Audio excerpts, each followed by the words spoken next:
Universal postal ইউএন-এর UPU প্রশাসন পরিষদে council of administration CA টানা দ্বিতীয়বারের মতো সদস্য নির্বাচিত হয়েছে বাংলাদেশ। এই উপলক্ষে প্রধান উপদেষ্টা অধ্যাপক মোহাম্মদ ইউনূস বাংলাদেশের প্রতিনিধি দলকে অভিনন্দন জানিয়েছে। দুবাইয়ে অনুষ্ঠিত নির্বাচনে বাংলাদেশ 97 ভোট পেয়ে নির্বাচিত 10টি দেশের মধ্যে নবম স্থান অর্জন করেছে। ইউপিইউর এই গুরুত্বপূর্ণ পরিষদে বাংলাদেশের এই অর্জন কূটনৈতিক সফলতা হিসেবেই দেখা হচ্ছে।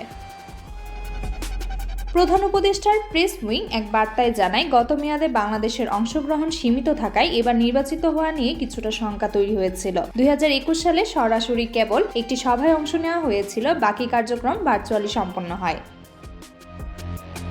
তবে সরকারের কৌশলগত কূটনৈতিক প্রচেষ্টার ফলে এবার বাংলাদেশ পুনরায় নির্বাচিত হতে সক্ষম হয়েছে। সংযুক্ত আরব আমেরিকাতে নিযুক্ত রাষ্ট্রদূত তারেক রহমান একে কূটনৈতিক সাফল্য বলে উল্লেখ করেছেন।